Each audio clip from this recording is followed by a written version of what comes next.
पूरा देश पिछले कई साल से जिस तरह के कानून की मांग कर रहा था, अलग अलग जगह लोग प्रदर्शन से लेकर रिक्वेस्ट तक, मीटिंग्स तक, सब तरह की चीज़ें कर रहे थे और इंतज़ार कर रहे थे कि देश में एक सख्त लोकपाल कानून बने जिसके तहत भ्रष्टाचारियों को जल्द से जल्द और ईमानदारी से सज़ा दिलवाई जा सके।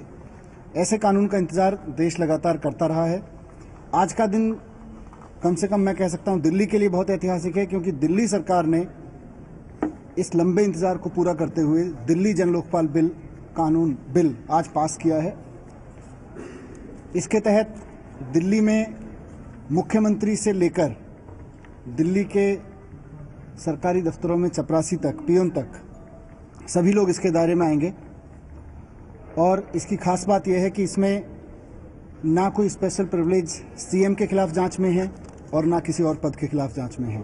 कहीं से भी कोई भ्रष्टाचार का मामला सामने आएगा तो उसकी जांच सामान्य तरीके से ही होगी। कोई विशेष प्रिविलेज नहीं दी जाएगी किसी को, जैसे कि उत्तराखंड के बिल में, हालांकि वो बहुत प्रोग्रेसिव बिल था, लेकिन एक क्लॉज थी कि मुख्यमंत्री या कैबिनेट मिनिस्टर्स के खिलाफ अगर जांच होगी तो लोकपाल का पूरा बेंच उसकी जांच करने के लिए बैठेगा, या उस पर प्रोसिक्यूशन के लिए डिसीजन, जो भी उस पर डिसीजन लिए जाएंगे उसके लिए पूरे बेंच की ज़रूरत थी, पूरे पैनल की।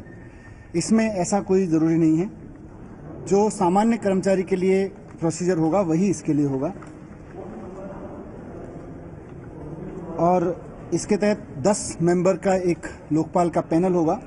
इसको हेड करेगा इसको इन्वेस्टिगेशन विंग, प्रोसिक्यूशन विंग सब इंडिपेंडेंट होंगे इसके, जो सरकार से इंडिपेंडेंट होंगे। इसकी खास बात होगी certainty and swiftness of punishment. Certainty and swiftness of punishment इसकी गारंटी होगी। इसकी जो सिलेक्शन कमेटी होगी लोकपाल की, 10 मेंबर का जो लोकपाल पैनल होगा, उसकी सिलेक्शन कमेटी में 7 लोग होंगे। और इंटरेस्टिंग, इसमें सिर्फ रूलिंग पार्टी से एक आदमी होगा, यानी चीफ मिनिस्टर इसकी सिलेक्शन पैनल में। रूलिंग पार्टी से से कोई नहीं है। 2 पॉलिटिशियन होंगे अगर कहें तो, एक लीडर ऑफ अपोजिशन और एक chief minister. Unlike the central law, जिसमें एक लॉ मिनिस्टर को भी डाला हुआ है, कई सारे ऐसे नॉमिनेटेड डाले हुए हैं जो कहीं ना कहीं रूलिंग पार्टी से संबंध रखेंगे।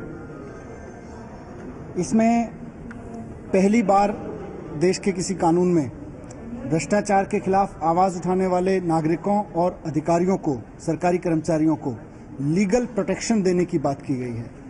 ये कानून विसल ब्लोअर्स को और विटनेसेस को, ऑफिशियल्स को और इंडिविजुअल्स को जो भ्रष्टाचार के खिलाफ आवाज उठाएंगे और उसकी इंफॉर्मेशन देंगे, उनको लीगल प्रोटेक्शन देगा। और इसके साथ साथ एक और महत्वपूर्ण बात है जो देश में पहली बार हो रही है, अब उसको किसे रखेंगे, ऐसे नहीं, पहली बार हो रही है कि हर ईमानदार अधिकारी को हर साल, ईमानदार अधिकारियों को हर साल रिवॉर्ड देने के लिए, उनको प्रोटेक्शन देने के लिए, उनको एनकरेज करने के लिए एक सरकार पॉलिसी बनाएगी इस कानून के तहत, ताकि जो लोग अपना काम बहुत ईमानदारी से करते हैं अपने दफ्तरों में, अपने कार्य क्षेत्र में, उनको रिवॉर्ड दिया जा सके, उनको प्रोटेक्ट किया जा सके और उनको ईमानदारी से काम करने के लिए एनकरेज किया जा सके। इस कानून के तहत बेहद संगीन मामलों में, जो बहुत ज़्यादा सेंसिटिव इश्यूज़ हैं, संगीन मामले हैं करप्शन के, इस तरह के सामने आने पे लाइफ इम्प्रिजनमेंट तक का भी प्रोविज़न है।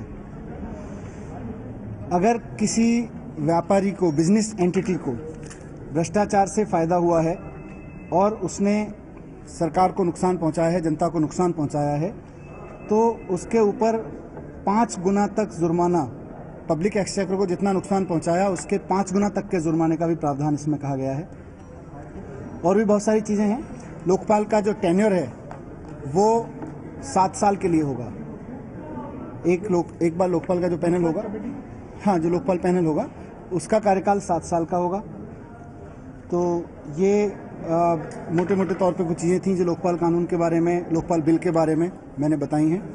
और इसकी एक और चीज़ मैं कहना चाहता हूँ कि दिल्ली सरकार के कई सारे अधिकारियों ने, बहुत सीनियर ऑफिसर्स ने, सेक्रेटरीज ने, कई डिपार्टमेंट के डे एंड नाइट मेहनत करके इस बिल को फाइनल शेप दी है। उनके लिए भी हम बहुत बहुत बधाई देते हैं, क्योंकि उनकी इस मेहनत के बिना इस बिल को इतनी तेज़ी से बनाना और दिल्ली के सरकारी विभागों के अनुरूप इसको ढालना संभव नहीं होता।